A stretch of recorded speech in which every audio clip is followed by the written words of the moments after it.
Welcome to Top 5, a show where we count things down from number 5 to number 1. And this week, probably the oddest Top 5 request that I have received. This one coming from our Discord server. We have a Major Spoilers Discord server in the Top 5 channel. People are spitting out Top 5 ideas all the time. Nice. Top 5 recent purchases.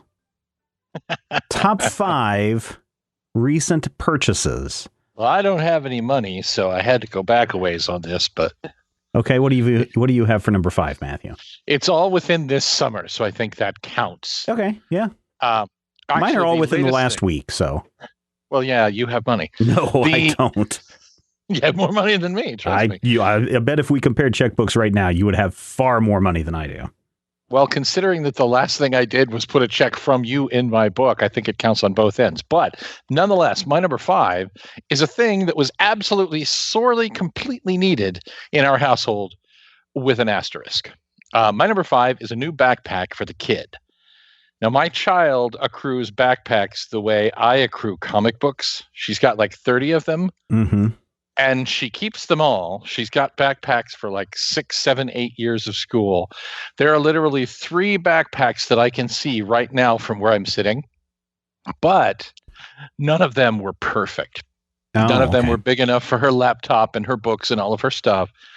So we had to go on the Amazon. We had to get her a brand new black backpack with a laptop sleeve and built-in thermostats. Oh, I think I know. I was looking at one of these the other day. Yeah, it's like $36. It was actually, it's a really nice bag. And it's not actually here yet. It's in the, the pipeline. But I have. Oh, no. School starts tomorrow. What's she going to do? She's going to take one of her other 35 backpacks. She's going to make it work. And she's going to live with it. Every year we do this. We're like, well, we'll just use one of the backpacks you already have. And she's like, okay, I found this one, though. And we're like, oh, well, how much is it? And she's like, well, it's on sale. It's 50% off. And I'm like, great. What's the 50%? She's like, $12,000.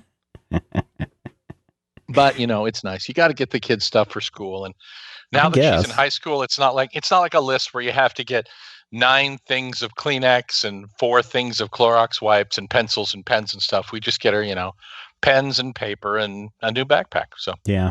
As of this recording, we just dropped off all the tissues and the markers and the erasers and the papers and all that stuff. You have because to have one black marker, and of course you can only get those in a pack of 6. Yeah. Well, you're going to need them throughout the year. They leave the cap off and it'll dry out. The pens that I like, I got to tell you, the highlighters that I like are these Sharpie gels. They're gel instead of the ink. They're really good. I like those a lot, but that's not a recent purchase. My number 5 has to do with my eyeglasses and the fact that, for whatever reason, I can never find the ear part of the eyeglasses that will wrap around my ears the way I like it to keep my glasses from slipping off my face. I spend a lot of time in front of the computer, so I'm looking up and I'm looking down a lot. And when I look down, the glasses tend to want to slide down or slide completely off, especially if I'm wearing them and I get a little sweaty from doing something heavy lifting or, working out and, doing all that stuff. Right. All that heavy exercise that we totally do, you guys. No, I do. I've got a gym membership. But I don't wear my eyeglasses to the gym. That's just dumb. But what I need is I needed something to keep my eyeglasses from slipping off. And it used to be a long time ago when I was in high school and I still had this problem. I used to wear these things called Croakies, which was an elastic band that would slip over the earpiece and then just kind of be a band around the back of your head. And I was like, well, I'll be okay with that. I mean, I don't have a problem with it until I got a pair and they wouldn't fit on the earpiece. And they did actually look a little stupid. But looking around, they make these things called eyeglasses ear grip hooks. And there are these little silicone rubber pieces that are actually like a hook that you just slide onto the back of your earpiece. And then you put it so that it's snug right up against the back of your ear. Glasses never slip off. They never fall off. I love them. Sometimes they create a little bit of undue pressure on the back of my ear. But I love these things a lot. I had to buy a new pair a couple of weeks ago, or another set a couple of weeks ago, because the pair that I had for the last year had gotten stretched out and worn out. and probably a little greasy and whatever else from all that working out, So I had to buy a new pair. So that's my number 5. And my wife got a new pair of glasses and she says, I think I'd like to check those out. The neat thing was these ear grip hooks come in a pack of like 5 or something like that. So they had like clear and tan Shouldn't they be and like black. round numbers? Shouldn't it be like 6 or 8 or 10? No, I think it's like a pair of, 5 pairs. So there was like a clear, a white, black, 2 blacks, and a brown. And Tutti Frutti. Yeah. So that's what I got. That's my number 5. Eyeglasses, ear grip hooks. Nice. Now, there is no Rodrigo on the show this week. He's doing some important upgrades and repairs this week. So Safety he's not. tips. Yeah. So he's not able to be with us to share his number 5. But perhaps, Matthew, you would like to share with us your number 4. My number 4 is actually something that's probably way overdue. As any listener of Major Spoilers podcast who listens to everything, if you're part of the complete Major Spoilers experience and you listen to the shows and you listen to our pre-shows and you listen to our chats and you follow us on the Twitter, you know that I recently moved for the first time in like 14 years. And so in moving, I'm in a new house and I'm in a place that, it's a nicer neighborhood, which makes me more aware of the fact that it's a nicer neighborhood. It makes me feel like, oh, well, maybe somebody's going to come and burgle all of my burgle stuff. So one of my purchases, my number 4 recent purchase, is a pair of security cameras that are actually part of the package for my new cable and internet and everything like that. Yeah. We got security cameras and they do 2 important things.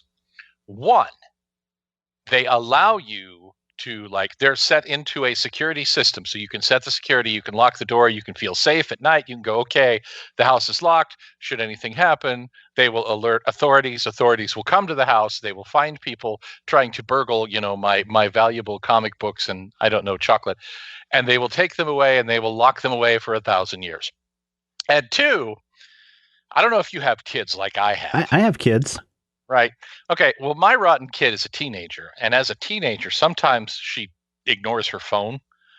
It allows you to remotely just kind of click on the thing and see her in the living room playing Spider-Man. Oh, so you have she's okay. Cameras in the house. You don't have them outside the house? I have one in the house, yes. So you can actually view the living room door where if anybody were going to come in, that's where they come in. But this is the thing. This is for the last week or so, this has been comforting to me once or twice because you can view and see, I get texts from my child's pancreas and the pancreas says, oh no, I am wrong. And so I call her and she doesn't answer because she's a teenager, but I can just kind of peek at that camera and go, okay, she's fine. She's playing Spider-Man. And I don't have to sit at work and freak out or, try and leave work. For the love of God. I mean, you can't do that. But it's nice to be able to just sit and view. And actually, the way it's set up, you can see my computer. So if I forget to do work, I can go and look and go, yeah, I totally forgot to do that. It's right there on my screen. Now, you have to ask yourself, can anyone else view that? And the answer is, I don't know. It's in the cloud, which means almost certainly yes. But I feel like it was a good purchase because I feel more secure in a nicer neighborhood with nicer stuff in a nicer house. So you got that going for you, which is nicer. Yeah, very cool. So my number 4, I kind of wish Rodrigo was here because he would remember when we did first move into this house, I went out and I found a perfect kitchen table and chairs set. It's not quite country, but it was a white wooden chairs. And then the seat and the tabletop were like a maple, a clear stained maple, and the legs were white and everything. Yeah, I remember the bench seat and the tabletop. Yeah, maybe. I don't know if you ever came over and saw that, but I really enjoyed that. But my wife, for whatever reason, got it into her mind that she didn't like that table and chair set. And so when my youngest was born, she was like, oh, I'd really like to get some kind of like a kitchen nook kind of seating, the bench seating that wraps around and all of that. And I was like, well, I guess we can do that. And so we went out and we found it and, it's got an in-bench storage and it's got a bench that you sit on and it seats like 6 people and these kinds of things. And I hated it. I just despised it. I would rather have something that has a back to it where my wife and I sit where there's no back. Right. And I was just like, well, if she wants it, that's fine. Now, this is the part where one time in 10,000 shows and 10,000 hours of recordings. It's the one time I'm ever going to say anything bad about my wife and throw her under the bus. The other day, she was like, I hate this Nook. Why did we get this? And why do we not? I wish we had that other table and chairs. And of course, we sold all that stuff. Right. So I went, and of course, the place I bought it from is a furniture store, an actual furniture store. And that place closed down. So I don't even know the model or brand of the furniture that we had to buy that exact same thing again. So for the last couple of weeks, I've been searching on Amazon to try to find the table and chairs that look very close. And I finally found it, and I bought it over the weekend. And so it should be here this week. So nice. I've bought another set of kitchen table and chairs again as my number 4. Now, I didn't want to do it. I would rather have saved that money and used it to pay off this mounting pile of Major Spoilers debt. But no, new kitchen table and chairs with backs. Now, the nice thing about this is it's the kind that instead of having the leaf that you pull in and out, the leaf kind of folds up as you push it together and pull it apart. It's really cool. Those are nice. Yeah, yes. I really like those. I really like those a lot. So my number 4, new ? Kitchen table and chairs. See, and this is the thing. Your kitchen table is more important than you really think it is, because we had the kitchen table in the basement for years because we didn't have a big enough space for it. And now we have the kitchen table up in the dining area, and it's a table. And it's totally great because it's covered in boxes that we haven't unpacked yet. Yeah, that makes it important. We sit and eat dinner every night together as a family. Well, maybe not as a family, depending on what the schedule is. But there's at least 3 people sitting at the table at the same time at any given meal. So we do that. We just don't do it at the table. That's why we have the couches and chairs in the living room. No, we try to make a point of sit at the table to do that. And that's just our thing. I know a lot of people don't. I know if it's just me at home, I'll sit in front of the TV and eat. Yeah, exactly. So, yeah. But that's the thing, because my number 3 is also furniture related. Oh, yeah. Did you buy a new kitchen and table and chairs too? Did it also set you back 3 figures or more?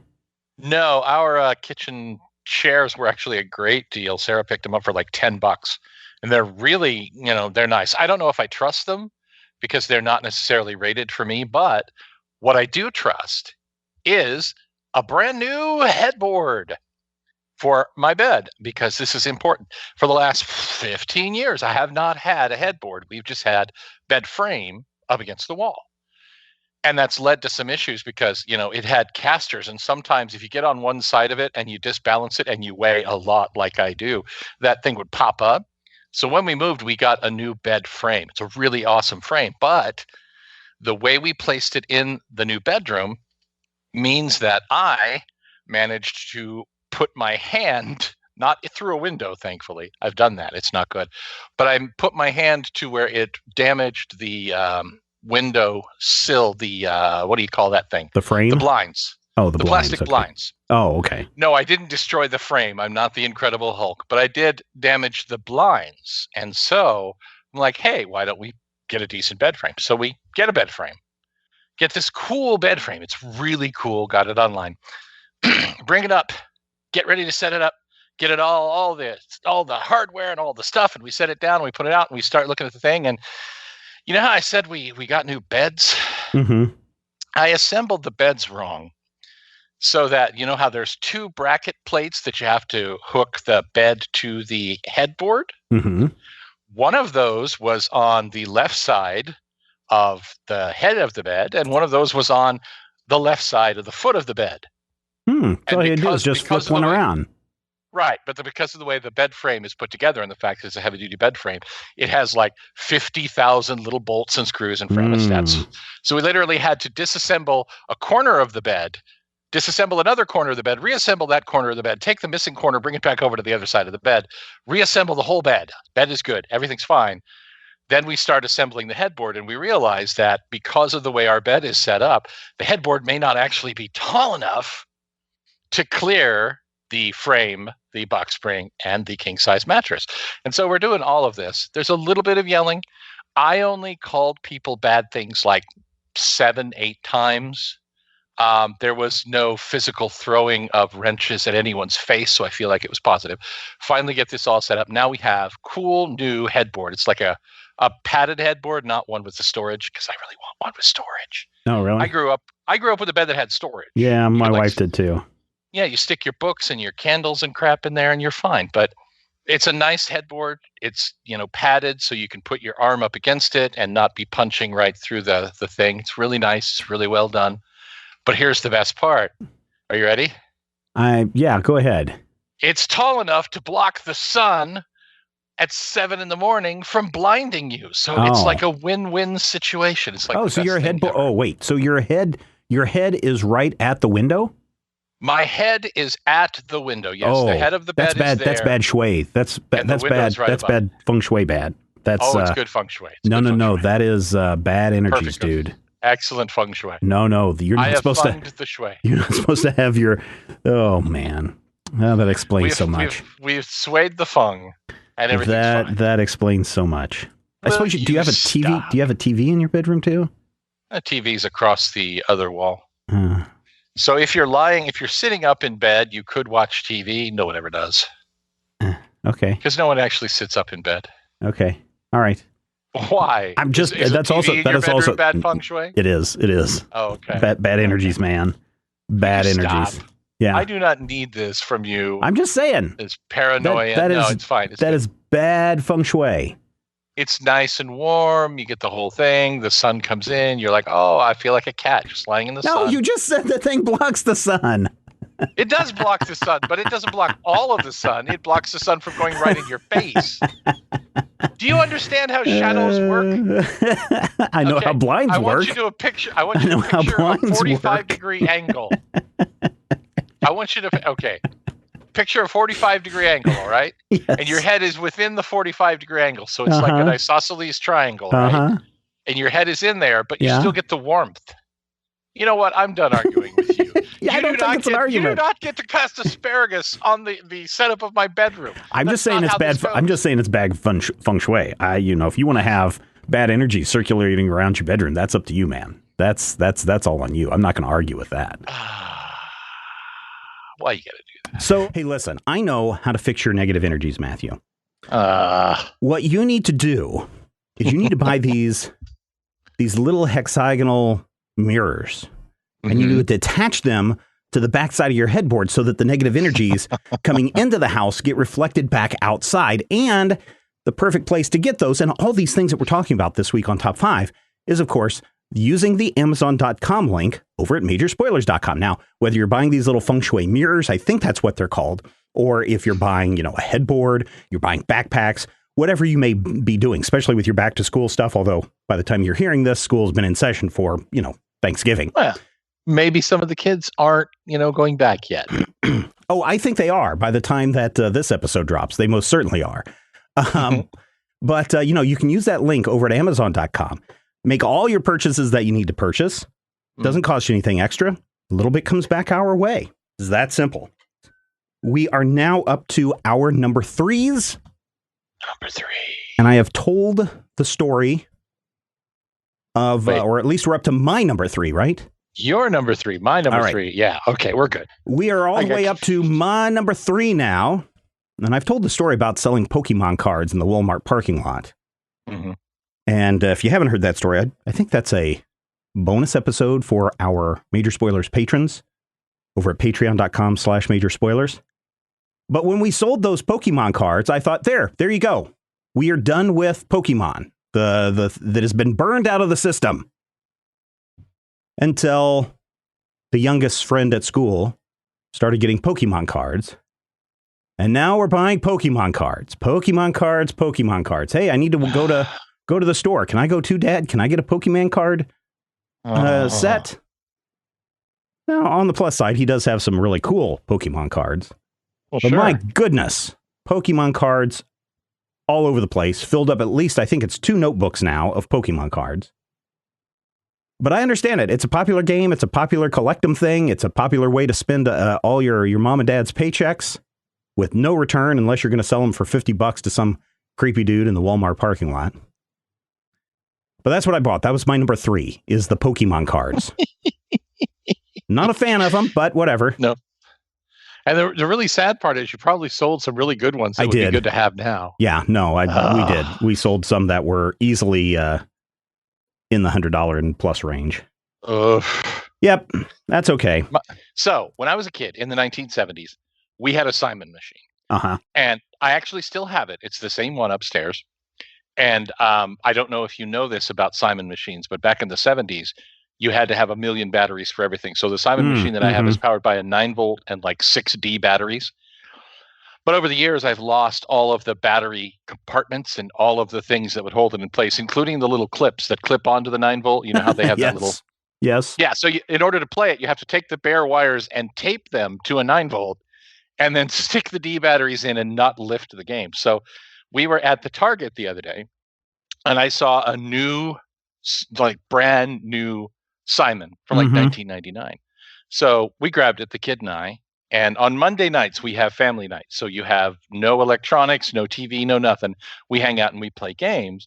I guess Simon is electronics, but it's not like sitting on your phone texting. So, but we were playing Simon, and before we got to Monday night family game night, Widget actually had a bunch of her friends come over, and the Simon machine disappeared into her room into just this huge, cackling, endless theme of a bunch of teenagers, like 6 teenagers playing Simon with the 4 buttons so that they could get all of the numbers. And the child is really, really good. She got up to it's a memory thing, right? Yeah, a run of like 32 just sitting there by herself. Nice. Yeah.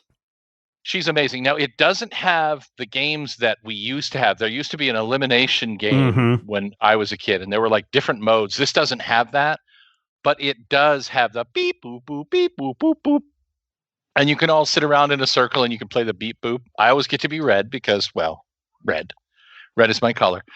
But I'm really glad that we spent that $20 that, you know, normally we would have spent on, like, I don't know, frozen yogurt or gasoline or clothing, whatever. You know that they've had variations on this, like the Bop and Twist or whatever those games are. They have a lot of these memory games that they try to expand out of Simon. And some of them have stuck around and some of them are okay, like the one that you got to bop it, smash it, turn it, twist it, electronic it, or whatever it is. One of those too. She's like, we need to bop it.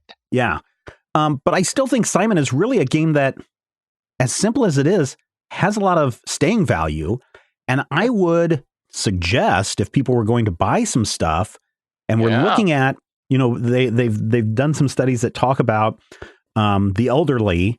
When the Wii first came out, that it was really good to get the elderly's mind active and engaged. I would say maybe check out a Simon if you've got a parent who is aging, and see if that's something that can engage them and keep them entertained for a few hours, and maybe get some of that mind memory working again. The mind memory. And this is the best part. If you click on the Amazon link at majorspoilers.com, you can probably grab a Sonic. You can probably grab a Simon for cheaper than I did. It looks like there's one for like $12.99. They also have a touchless version where it's an air game, where apparently you stick your hand above the Simon plates. Oh, so you don't have to touch it? I guess that's for the people that are germophobic. Yeah, and while you're there, if you're bored, you can grab a copy of Love, Simon, which is a lovely movie by Greg Berlanti that came out like last year. I really enjoyed it. So my number 2 is really interesting because I have been a fan of non-meat products for a long time. I'm perfectly fine with having the Tofurkey. Right. You know, like 20 years ago in 2000, I basically consisted on apples, oranges, bananas, Tofurkey, and cheese pizza. And it was great and wonderful. And then, of course, the black bean burger from Morningstar is fine. I've had some Beyond Burger products. The Beyond Burger crumbles are horrible. They taste like poo. And I would not suggest anyone get those. I don't know what spices they're putting in it, but it tastes horrible. The Beyond Burger patty that you can buy in I think it's in the meat section, not the frozen section, actually really, really good. But the one thing that has not really made its way into my area is the Impossible Burger. And I've been dying to try the Impossible Burger just because everyone says it is so good. Until recently, Matthew, when Burger King nationwide said we will now be offering the Impossible Whopper The Whop every Possible, store. if you will. And so the other day I was like, you know what? I know we are going to probably go out and grab some fast food for lunch. Let's go to Burger King and I will have an Impossible Whopper and try this out. Now, unanimously in the car, everyone agreed that you stay the heck away from the Burger King taco.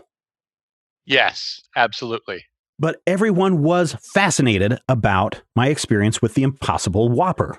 And I gotta say, looking at it in the sandwich, you can tell it's not a real hamburger because it looks like it's been cut out.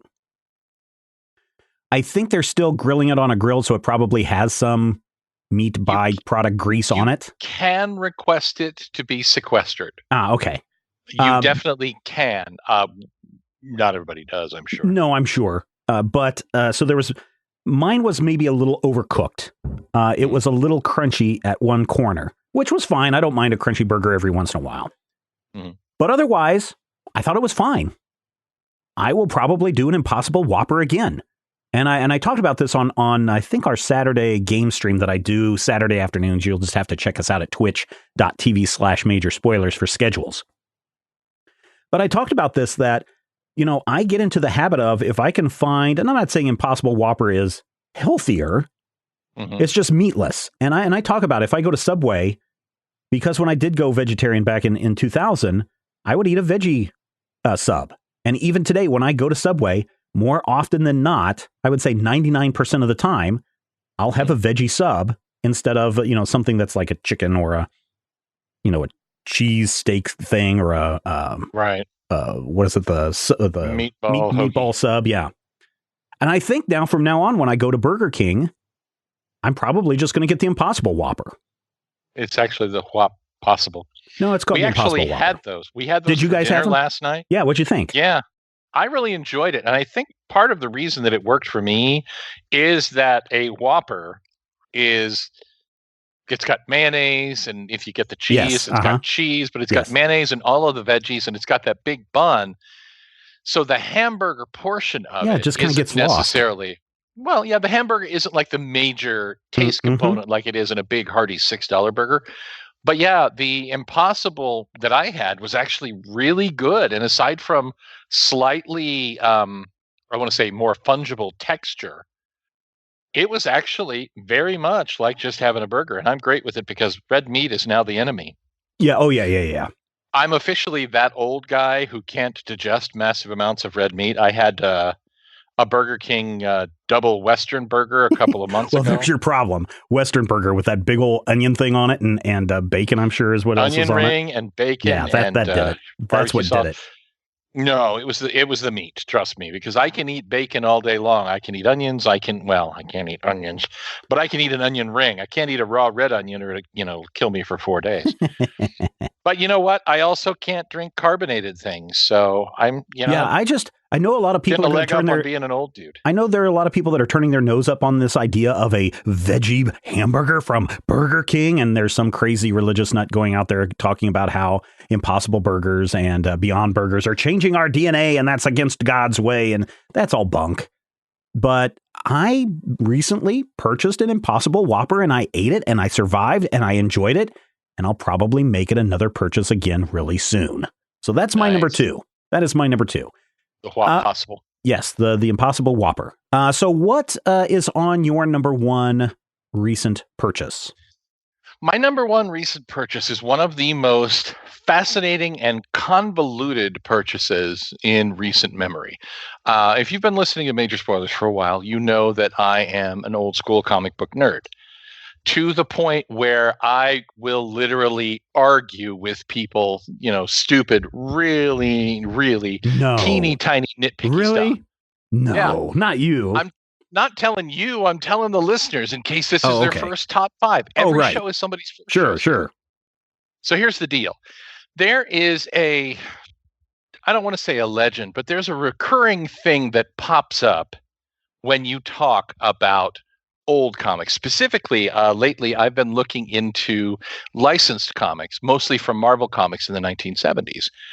And one of the things that I bumped into is this legend that the comic book adaptation of The Empire Strikes Back actually featured artist Al Williamson drawing not the Yoda that we know, the Frank Oz puppet with the green skin and the ears and the fuzzy head, but in fact the original Ralph McQuarrie design, which was a much smaller character who was more elfin and purple. Mm-hmm. Mm-hmm. And the problem that you run into, and this is very important, we've talked about this before, where adaptations, especially adaptation novels, would sometimes come out weeks before the movie. And so the adaptation of The Empire Strikes Back actually appeared 4 different places.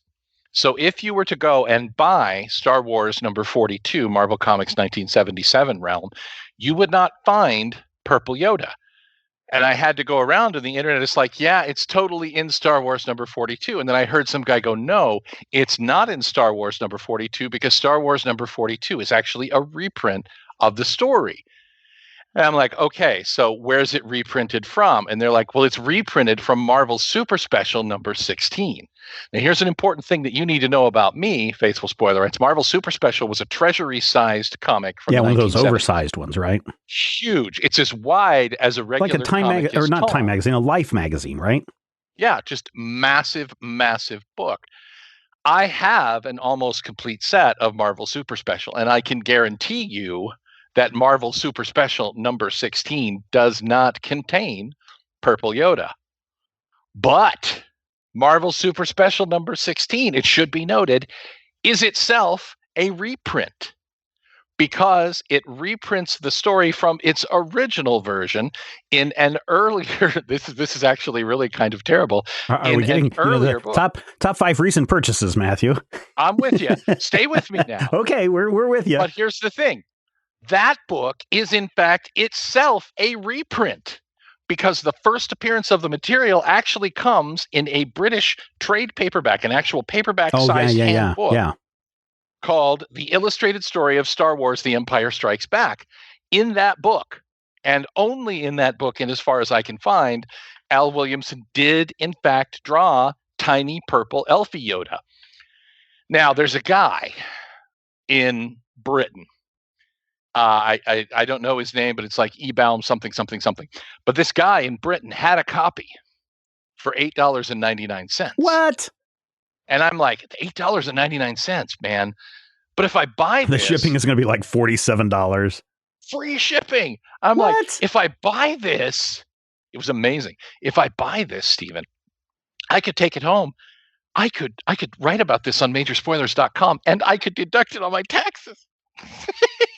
Well, so you're not wrong, but please remember that neither one of us are accountants, and so you should speak with your tax preparer. Don't take our advice, but definitely speak with your tax preparer on what you can and cannot deduct. Well, the thing about it is the Illustrated Story of Star Wars: The Empire Strikes Back trade paperback that I purchased from a guy in England for $8.99 is, in fact, my number one purchase. And it actually came after a series of long and involved internet deep dives to try and find out, where is this book? I actually bought a Star Wars 42 and got that Star Wars 42 and went, nope, it's not here. And then I realized from a footnote at the Grand Comics database that 42 is technically the reprint because the treasury-sized edition came out first. But if you've actually read the books, the little hand-sized paperbacks, and they're literally the little paperbacks that are like 4 inches wide, in order to fit the art, they actually cut and paste and move the panels around. Yeah. So when I do, or in this case, since this is the future, hello future people, when I did review this book for majorspoilers.com in our weekly retro review feature, I actually took the panels of Purple Yoda and edited them back into the larger pages that Al Williamson drew in Star Wars number 42, simply because you could see more of it. So you weren't just looking at one panel of Purple Yoda without any context. It looks really cool, but it was one of those fascinating moments where I literally felt a sense of joy and accomplishment from buying a book off of an auction site. It's the chase, right? I mean, it's the chase that makes it fun. It's like the old days when I was like looking for a Fruit Man #1 or looking for a Captain Lightning or a Todd Holton Super or a Green Flash Beret number 95. Yeah. Well, I never wanted Flash 95, but all of these things, it reminded me of the days when Otter Disaster or Carl, or sometimes you and I would end up in these stupid stores and we'd be like, hey, here's a box of comics. What's a Catman? This is from 1944. Do we want this? It's $35. What's a Catman? It reminded me of the days of yore, those old days when you could wander into any antique store and somebody would try to sell you a Plastic Man for way too much. And I really appreciated that. Plus, Purple Yoda. How can you not love Purple Yoda? My number one, The Illustrated Story of Star Wars, The Empire Strikes Back. I think it's technically Stan Lee Presents: The Illustrated Story of The Empire Strikes Back Wars. I'm glad it's that and not Stan Lee's Presents. Stan Lee's Presents Star Wars. Yeah, I don't know how, you don't know how, and we don't want to know. So we have a inset porch at our house. It's like, I don't know how to describe it. It's like if you just didn't put a wall up and you made it open into the outside, you could really literally screen it off or window it off, and it could be a nice sunroom. But we have this porch. It's not a deck. It's covered. It's not, it's open to the elements on one side. And we've got furniture on there, and it's fine to sit out there. But during the daytime, it gets so hot, and it's in the shade, so it's not like sun's beating down on it. But even today, it was 105 degrees at 6:30 at night at the time of this recording. Hello, future people. But in the evening, it gets nice. It's nice and cool in the backyard, and providing the neighbors behind us aren't having a big loud party with their big porch deck thing all lit up, I don't mind sitting out there on a Saturday evening or a Friday evening after I've edited a Critical Hit episode and have a nice little drink of water or tea or a dirty Sinestro and just enjoy the outside. Problem is, it's super dark on that porch at night when the neighbors don't have their lights blasting. And usually I don't go out there and sit because then I'm staring right at them. And that creeps them out. How are you? But if you've ever ventured into the garden section of your local store, big box, your Walmarts or your Targets or your Lowe's or Home Depots, they will have We got up Menards now. They will have these stringed lights, these Edison type lights, these antique style lights. They're all LEDs though, but they glow this nice orange color. And I was like, you know what? I'm going to string a row of these under the roof and around the side of the porch. And I'm going to hook it up to a timer so that at night, at a certain time, they'll go on and they'll stay on for an hour or two, and then they'll go off automatically. And I got to tell you, these porch lights, Matthew, it makes that whole porch look beautiful. I mean, it totally transforms it from the daytime. And, we've got, average furniture, nothing fancy out there. Sure. But we've got some plants that keep the mosquitoes away and the wasps away. And you can just sit out there with those lights on, and it's cozy and it's comfortable. And in the summertime, it's wonderful.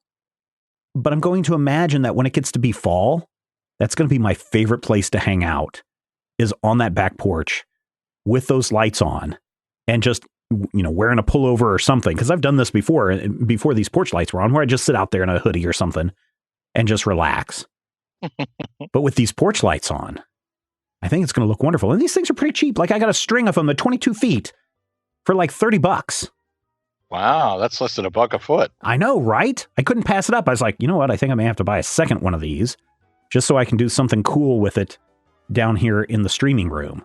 So you might see some porch lights hanging up in the back, these string lights hanging up in the background of a future stream or something. But that's my number one. That's the most recent thing that I've purchased, porch lights. I know it's not as exciting as an Impossible Burger or Pokemon cards or a kitchen table and chairs again.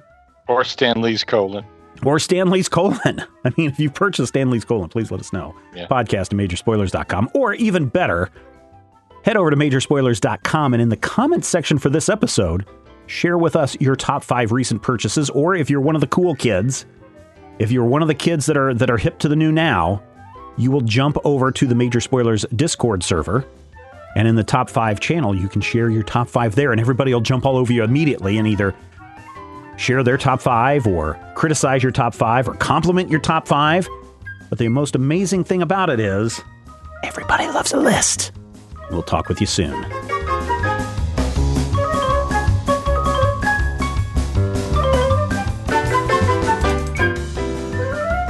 This podcast is copyright 2019 by Major Spoilers Entertainment, LLC.